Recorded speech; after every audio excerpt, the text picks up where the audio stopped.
نحمده ونصلي ونسلم على رسوله الكريم أما بعد أعوذ بالله من الشيطان الرجيم بسم الله الرحمن الرحيم يسألك أهل الكتاب أن تنزل عليهم كتابا من السماء فقد سألوا موسى أكبر من ذلك فقالوا أرنا الله جهرة فأخذتهم الصاعقة بظلمهم ثم اتخذوا العجل من بعد ما جاءتهم البينات فعفونا عن ذلك وآتينا موسى سلطانا مبينا۔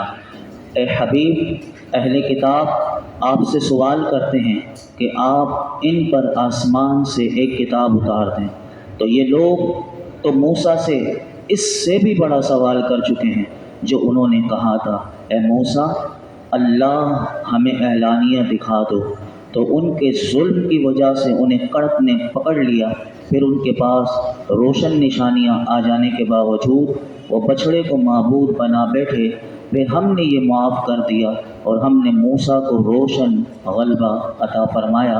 اس آیت مبارکہ کا شان نزول یہ ہے کہ یہودیوں سے کعب بن اشرف اور فنحاس بن عازورہ نے میرے آقا علیہ الصلوۃ والسلام سے عرض کیا اگر آپ نبی ہیں تو ہمارے پاس آسمان سے ایک بار کی ہی کتاب لائیے، جیسے حضرت موسیٰ علیہ السلام توریت لائے تھے۔ ان کا یہ سوال ہدایت حاصل کرنے کے لیے نہ تھا بلکہ سرکشی اور بغاوت کی وجہ سے تھا۔ اللہ رب العالمین نے اس پر یہ آیت کریمہ نازل کر کے اپنے محبوب کو تسلی دی کہ آپ ان کے سوالوں پر تعجب نہ کریں، یہ آپ سے ایک بار ہی کہتے ہیں کہ یکدم پورا قرآن لے کر آ جائیں، کیونکہ یہ سوال ان کے کمال درجے کی جہالت کی وجہ سے ہے، اور اس قسم کی جہالتوں کی وجہ سے یہ تو ہیں ہی گرفتار، ان کے باپ دادا بھی گرفتار تھے۔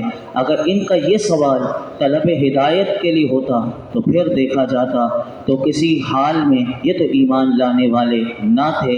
ان کے باپ داداؤں کے ایسے کردار کی وضاحت کے لیے اللہ نے ان کی دو حرکتوں کا بیان کیا۔ اے محبوب، یہ آپ سے جو حرکت کر رہے ہیں، ان کے باپ دادا نے جو حرکتیں کی تھی، ہم آپ کے سامنے وہ دو حرکتیں رکھتے ہیں۔ فرمایا کہ انہوں نے کوہ طور پر حضرت موسیٰ علیہ السلام جب تشریف لے گئے تو پیچھے انہوں نے بچھڑے کو معبود بنا لیا اور اسے خدا بنا لیا، اور دوسری بات یہ کہ یہ حضرت موسیٰ علیہ السلام سے انہوں نے مطالبہ کیا کہ ہم آپ پر اس وقت تک، یعنی ہم آپ کا اس وقت تک یقین نہیں کریں گے کہ آپ اللہ کے نبی ہیں کہ جب تک آپ ہمیں اعلانیہ اللہ کو نہ دکھا دیں، یعنی یہ کھلی جرت کرنا کہ ہمیں اللہ کو دکھائیے۔ اور نبی کریم صلی اللہ علیہ وسلم سے صرف یہ مطالبہ کیا کہ یکدم آپ پورا قرآن لے کر آ جائیں تو آپ کی اطاعت کریں گے، لیکن حضرت موسیٰ علیہ السلام پر یکدم توریت پوری آئی تھی تو حضور کو بتایا گیا محبوب انہوں نے وہ توریت کو ماننے کے بجائے بلکہ انہوں نے موسیٰ علیہ السلام سے اللہ سے دیکھنے کا سوال کر دیا تھا۔ اصل مسئلہ ہے یہ کہ نہ کرنے کے 100 بہانے ہوتے ہیں، ان کے پاس صرف بہانے ہیں، انہوں نے کوئی ایمان نہیں لانا۔ اور بتایا کہ وسلطان مبینہ کہ ہم نے موسیٰ کو روشن غلبہ عطا فرمایا۔ یہاں پر بنی اسرائیل کو توبہ، جب انہوں نے بچھڑے کو معبود بنایا تھا تو ان کی توبہ کے لیے اللہ نے کہا تھا خود اپنے آپ کو قتل کرو، جب ان کے 70,000 مارے گئے تھے اور انہوں نے توبہ اس وقت آپ کی اطاعت کی تھی، یعنی موسیٰ علیہ السلام کی اطاعت کی تھی، اور اس وقت ان کے لوگوں کی توبہ اس طرح قبول ہوئی تھی۔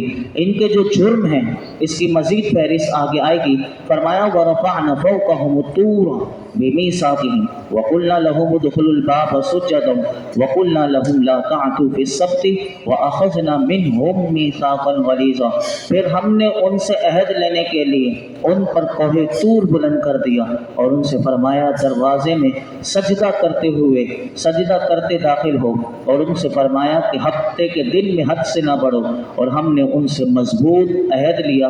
یہاں پر یہودیوں کے مزید 3 باتوں کا اللہ نے یہاں پر اس آیت میں ذکر کیا۔ پہلی بات یہ، ایک تو انہوں نے کہا توریت پورا لائیے، یکدم پوری توریت اللہ کی طرف سے لائیے۔ حضرت موسیٰ علیہ السلام جب توریت اللہ کی طرف سے لے کر آئے، انہوں نے ماننے سے انکار کر دیا، ہم نہیں مانتے۔ پھر ان کی سزا کیا ہوئی؟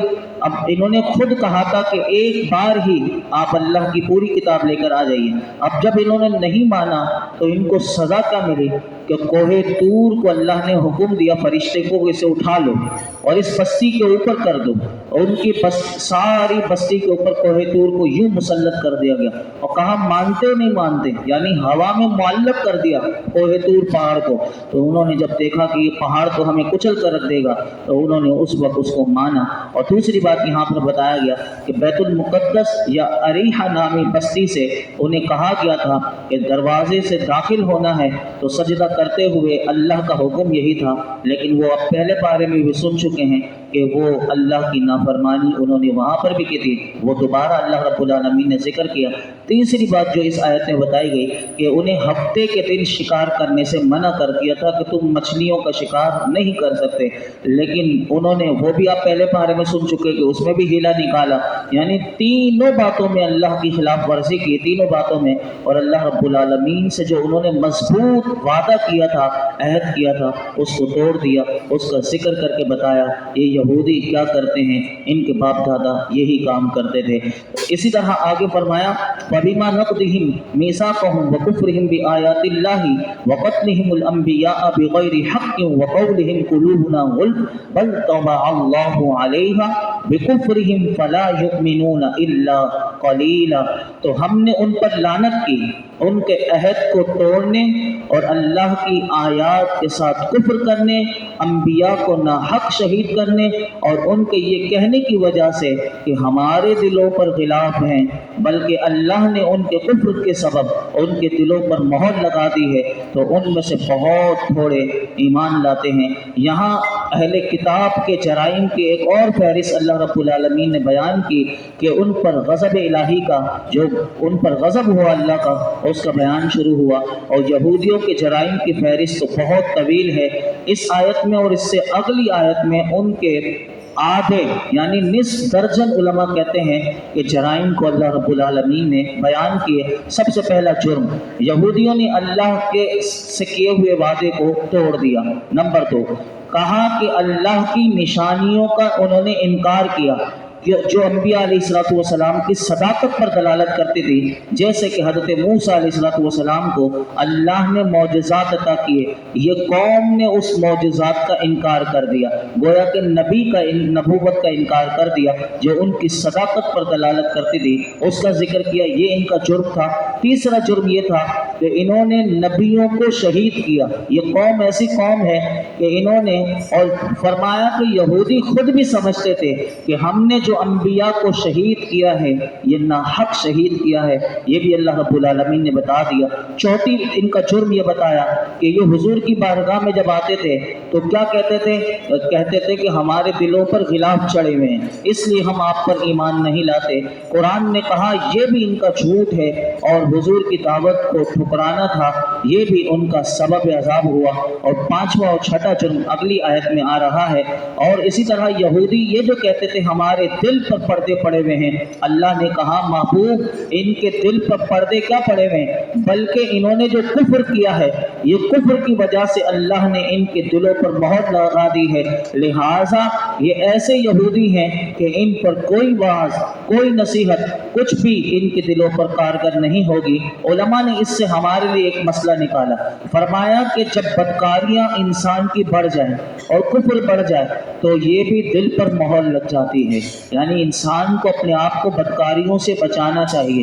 بدکاری بڑھتی رہے گی، انسان کا دل سخت سے سخت ہوتا جائے گا اور اس کے دل پر کوئی نصیحت اثر نہیں کرے گی. آج وجہ یہی ہے کہ معاشرے میں فحاشیاں عام اور یہ بدکاریاں بڑھ رہی ہیں، جس کی وجہ سے ہمارے دل جو ہیں وہ سخت سے سخت، ہمارے اوپر کوئی نصیحت اثر نہیں ہوتی. ایسے لگتا ہے کہ صرف زبانوں تک سب کچھ رہ گیا ہے، بس زبان سے نکلتا ہے اور یہ ہوا میں اڑ جاتا ہے، نہ ہمارے کانوں سے بس صرف ٹکراتا ہے، ہماری روحوں میں یہ قرآن صحیح نہیں اترتا. اس کی وجہ یہی ہوتی ہے. تو یہاں پر اللہ نے ان کے جرم کو بیان کر کے ہمارے لیے بھی نصیحت کا بہت بڑا پیغام ہے. ان کا جو پانچواں اور چھٹا جرم ہے وہ اللہ رب العالمین نے ارشاد فرمایا وبکفرہم وقولہم علی مریم بہتانا عظیما، اور ان پر لعنت کی ان کے کفر اور مریم پر بڑا بہتان لگانے کی وجہ سے۔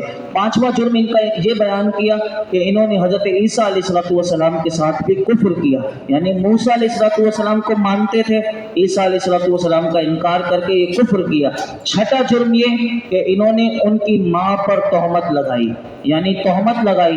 اس سے معلوم ہوا، علماء کہتے ہیں پاک دامن عورت پر تہمت لگانا یہ سخت گناہ ہے، اور خصوصاً کسی مقدس عورت پر اور مقدس نسبت رکھنے والی پر تہمت لگانا تو اور زیادہ سنگین ہے۔ اسی لیے حضرت عائشہ صدیقہ رضی اللہ تعالیٰ عنہ پر تہمت لگانے والوں کی اللہ نے زیادہ مذمت بیان کی ہے، جو آگے آپ سورہ نور میں سماعت کریں گے کہ بی بی عائشہ صدیقہ رضی اللہ تعالیٰ عنہ کی جنہوں نے ان پر تہمت لگائی تھی، اللہ نے ان کی شدید مذمت کو بیان کیا۔ آگے اللہ رب العالمین نے اب بتایا کہ ان یہودیوں نے کیا کام کیا تھا اور وہ جرم کون سا تھا۔ اگلا جرم اللہ رب العالمین نے بیان کیا، فرمایا وَقَوْلِهِمْ إِنَّ قَتَلْنَا الْمَسِيحَ عِيسَى ابْنَ مَرْيَمَ رَسُولَ اللَّهِ وَمَا قَتَلُوهُ وَمَا صَلَبُوهُ وَلَكِنْ شُبِّهَ لَهُمْ وَإِنَّ الَّذِينَ اخْتَلَفُوا فِيهِ لَفِي شَكٍّ مِّنْهُ مَا لَهُمْ بِهِ مِنْ عِلْمٍ إِلَّا اتِّبَاعَ الظَّنِّ وَمَا قَتَلُوهُ يَقِينًا۔ بڑا توجہ کے ساتھ اس کا ترجمہ سماعت کیجیے گا۔ فرمایا ان کے اس کہنے کی وجہ سے کہ ہم نے مسیح عیسیٰ ابن مریم اللہ کے رسول کو شہید کیا، یہ کہتے ہیں کہ ہم نے حضرت عیسیٰ علیہ السلام کو پھانسی دے دی۔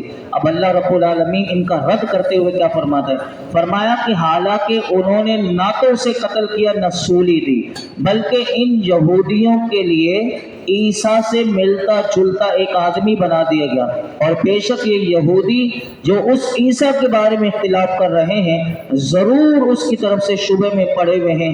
حقیقت یہ ہے سوائے گمان کی پیروی کے ان کو اس کی کچھ بھی خبر بھی نہیں۔ فرمایا کہ بے شک انہوں نے اس کو قتل نہیں کیا۔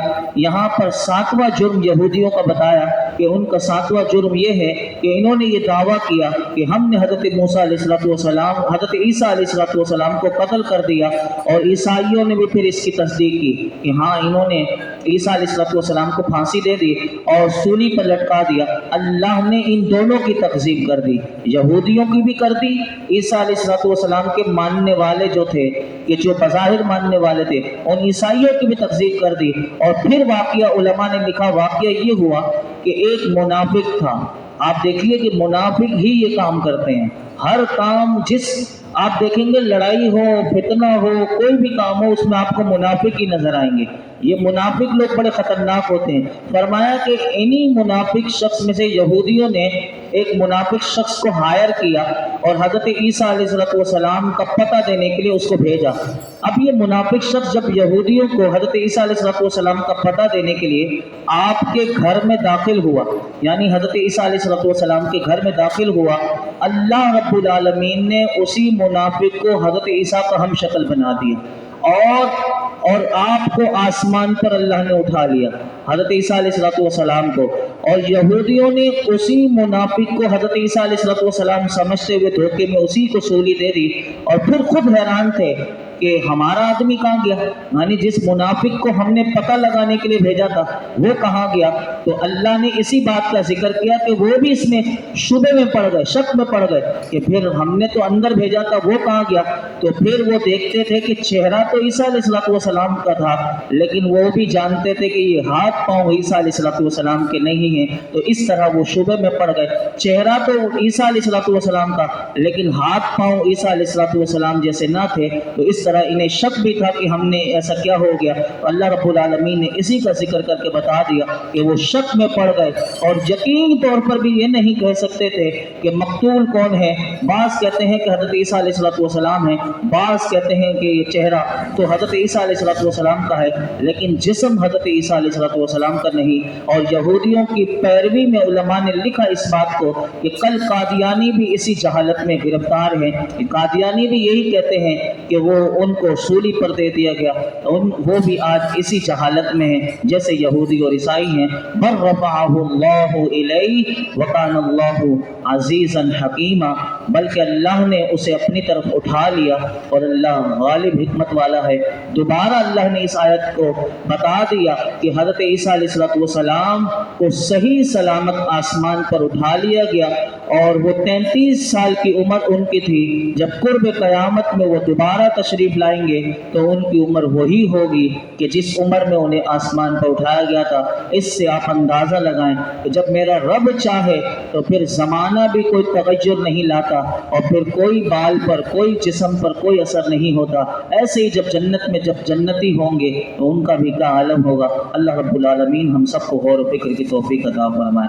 الحمدللہ رب العالمین والصلاة والسلام علی سید الانبیاء والمرسلین وعلی آلہ واصحابہ اجمعین۔ اے اللہ پاک، جو کچھ ہم نے درس قرآن میں سنا، اس میں کوئی غلطی کوتاہی ہو معاف فرما، اپنی بارگاہ میں شرف قبولیت عطا فرما۔